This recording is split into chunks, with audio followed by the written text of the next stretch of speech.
আসসালামু আলাইকুম ওয়া রাহমাতুল্লাহি ওয়া বারাকাতুহু। ফারদিনস নিউ ক্লাসে সবাইকে স্বাগতম। আজকে আমরা অষ্টম শ্রেণীর বিষয় স্বাস্থ্য সুরক্ষা পাঠ্য বইয়ের আজকে আমরা 94 পৃষ্ঠার যে কাজটা আছে এই কাজের সমাধান করব। প্রিয় শিক্ষার্থীগণ, যদি ভিডিওটা ভালো লাগে থাকে আমার এই চ্যানেলটা সাবস্ক্রাইব করবা, please subscribe the bell button. আর তোমরা বন্ধুদের সাথে শেয়ার করবে। দেখো প্রশ্ন আমরা 94 পৃষ্ঠার প্রশ্নটা বলা হয়েছিল কি, সংক্রমণ ও অসংক্রমণ রোগ প্রতিরোধের স্বাস্থ্যকর অভ্যাস চর্চা।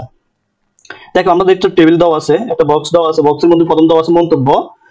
সঠিকভাবে জরিপের তথ্য সংগ্রহ করো, অন্যদের সচেতন করার কৌশল প্রয়োগ করো, স্বাস্থ্যকর অভ্যাস চর্চার নিজের চেষ্টা ও আগ্রহ। দেখো এগুলো বলছি, তারপরে বলছে আমাদের কি নিজের মন্তব্য, অভিভাবকের মন্তব্য এবং শিক্ষকের মন্তব্য।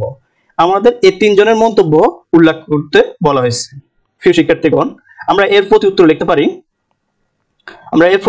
পারি। দেখো মন্তব্য, আমাদের যে টেবিলের বক্সের মধ্যে যে কথাগুলো বলা আছে আমরা সেম ভাবে লিখলাম।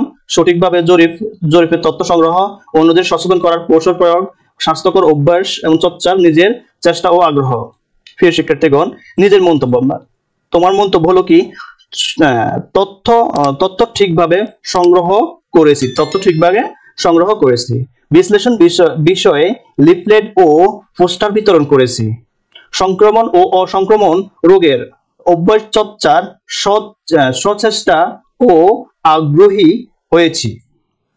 প্রিয় শিক্ষার্থীগণ, তারপর হচ্ছে আমাদের অভিভাবকের মন্তব্য। আমার সন্তান সঠিকভাবে জরিপের তথ্য সংগ্রহ করেছে, লিফলেট ও পোস্টার অন্যদের সচেতন করার কৌশল হিসেবে ভালো, স্বাস্থ্যকর অভ্যাস চর্চা যে সর্বদাই সচেষ্টা। তারপর আমাদের শিক্ষকের মন্তব্য, তোমার তথ্যগুলো সঠিক, অন্যদের সচেতন করতে বেশ ভালো কৌশল, স্বাস্থ্যকর অভ্যাস চর্চা তোমার চেষ্টা ও আগ্রহ বেশ ভালো। প্রিয় শিক্ষার্থীগণ, যদি ভিডিওটা ভালো লাগে থাকে আমার এই চ্যানেল সাবস্ক্রাইব করবা, please subscribe the bell button.